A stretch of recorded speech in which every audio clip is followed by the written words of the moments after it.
मनोसलवा जो कि अल्लाह की नेमत है, लेकिन ये कौम नेमत लेके अजाब में कैसे मुब्तला हो गई, क्योंकि इन्होंने अल्लाह की नाफरमानी की थी। चलिए जानते हैं कि इन्होंने अल्लाह की नाफरमानी कैसे की और बंदर और खिंजीर में कैसे तब्दील हो गए। मनोसलवा जिसको आसमानी दस्तरखान भी कहते हैं। हज़रत ईसा अलैहिस्सलाम के हवारियों ने ये अर्ज़ किया कि ए ईसा बिन मरियम, क्या आपका रब ये कर सकता है कि वो आसमान से हमारे पास एक दस्तरखान उतार दे?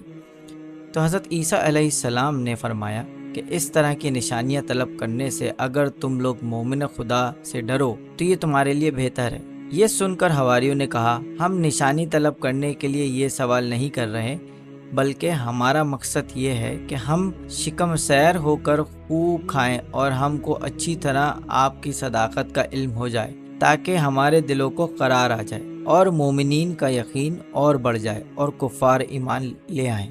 हवारियों की इस दरख्वास्त पर हज़रत ईसा अलैहिस्सलाम ने अल्लाह से इस तरह दुआ मांगी, जिसका तर्जुमा है, ये सूरह मायदा की आयत नंबर 114 है। ए रब, हम पर आसमान से एक ख्वान उतार कि वह हमारे लिए ईद हो, हमारे अगले पिछलों की और तेरी तरफ से निशानी, और हमें रिस्क दे, और तू सबसे बेहतर रिस्क रोज़ी देने वाला है। हज़रत ईसा अलैहिस्सलाम की दुआ पर अल्लाह ताला ने फरमाया कि दस्तरखान तो उतार दूंगा, लेकिन इसके बाद बनी इसराइल में से जो कुफ्र करेगा मैं इसको ऐसा अजाब दूंगा कि तमाम जहान वालों में से किसी को ऐसा अजाब नहीं दिया होगा।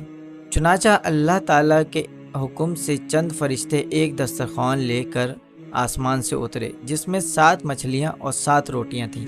हज़रत इब्ने अब्बास रज़ियल्लाहु ताला अन्हो से रिवायत है कि फरिश्ते दस्तरखान में रोटी और गोश्त लेकर आसमान से ज़मीन पर नाजिल हुए, और बाज़ रिवायतों में ये भी आया है कि तली हुई एक बहुत बड़ी मछली थी जिसमें कांटा नहीं था, और इसमें से रोगन टपक रहा था, और इसके सर के पास नमक और दुम के पास सिरका था, और इसके इर्द गिर्द किस्म किस्म की सब्जियां थीं, और ये 5 रोटियां थीं। एक रोटी के ऊपर रोगन जैतून, दूसरी पर शहद, तीसरी पर घी, चौथी पर पनीर और 5वीं पर गोश्त की बोटियां थीं। दस्तरखान के इन सामानों को देखकर हज़रत ईसा अलैहिस्सलाम के एक हवारी शामून ने कहा, जो तमाम हवारियों का सरदार था, ए रूह।